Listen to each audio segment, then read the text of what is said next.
How many times have we heard that sanctions are the ultimate leverage in foreign policy? Well, this week, the Trump administration flipped that script with a surprising deal involving Iran. And it's not just about sanctions, it's about the ripple effects on energy, inflation, and even global diplomacy. Let's dive in. Welcome to DeActa Daily Digest. I'm Joseph. And I'm Juniper. Here are today's top stories. So let's start with this memorandum of understanding between the U.S. and Iran. For years, Donald Trump, Marco Rubio, and J.D. Vance were staunchly against any kind of financial relief for Iran.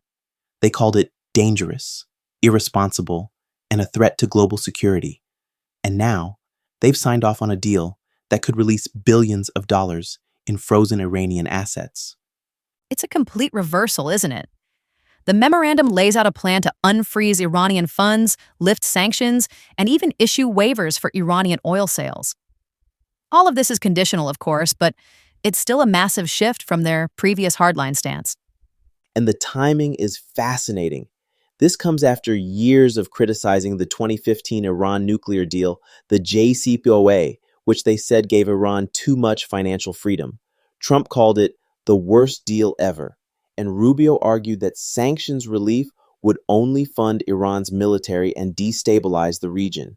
Now they're essentially doing what they once condemned. Right, and the administration is trying to justify it by saying the situation has changed. They're pointing to U.S. military pressure on Iran, which they claim has shifted the balance of power. They're also emphasizing that any financial transfers will be closely monitored to ensure they're not used to fund terrorism. But how realistic is that? That's the big question. Monitoring these funds is incredibly difficult, especially when you're dealing with a regime that has a history of diverting resources. Critics in Congress are already raising alarms. Senate Armed Services Committee Chair Roger Wicker, for example, is warning that the Reconstruction Fund mentioned in the memorandum could reach $300 billion. That's a staggering amount of money. And it's not just about the money, it's about the precedent. Remember the Biden-era arrangement in 2023 that allowed $6 billion for humanitarian purchases? That money was refrozen after the Hamas attack on Israel. These kinds of deals always come with risks, and this one is no exception. Exactly. And while the administration is arguing that this deal is different because of its conditional mechanisms, the core contradiction remains. The same officials who spent years opposing sanction relief are now supporting it. It's a tough sell, both domestically and internationally. It really is. And speaking of tough sells, let's talk about inflation. Rising energy costs are putting the Federal Reserve in a difficult position, and the new Fed chair, Kevin Warsh, is stepping into this role at a particularly tricky time.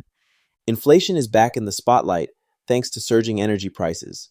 Gasoline is over $4 a gallon, and tensions in the Middle East, including the temporary closure of the Strait of Hormuz, are only making things worse.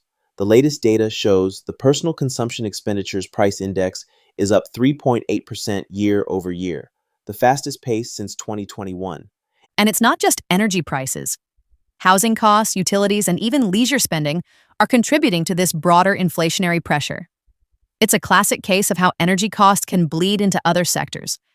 When oil and gas prices rise, it affects everything from shipping to food production to air travel. And that's where the Federal Reserve comes into play. Warsh is facing a real policy dilemma.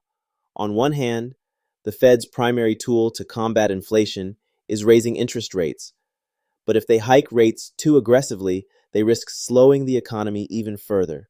On the other hand, if they don't act, inflation could become entrenched, especially if higher energy costs start to influence wage demands and consumer expectations. And let's not forget the political pressure. President Trump has been pushing for rate cuts, which complicates things even more.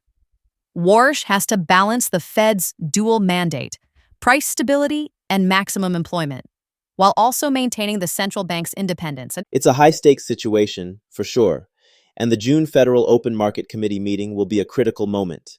How Warsh frames the Fed's priorities and which indicators he highlights, whether it's headline inflation, core inflation, or consumer expectations, will set the tone for his tenure.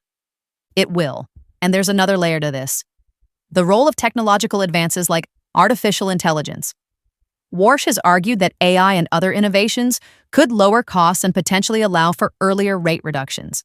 It's an optimistic view, but it's not clear how much weight that argument will carry in the current environment. No, it's not.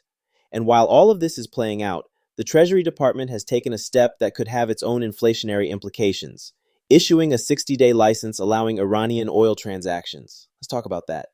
This is a fascinating development. Treasury Secretary Scott Bessent announced the temporary measure, which permits the production, transportation, and sale of Iranian crude oil and related products through August 21. The move is tied to ongoing nuclear negotiations in Switzerland. The administration is framing this as a way to improve global security and prosperity. Iran has reportedly pledged to keep the Strait of Hormuz open and to grant access to International Atomic Energy Agency inspectors. But this is still a big gamble. It is. By relaxing restrictions on Iranian oil, even temporarily, the U.S. is essentially betting that these negotiations will lead to a broader agreement. But there's always the risk that Iran could backtrack, or that this could embolden them in other ways. And there's the domestic angle to consider as well.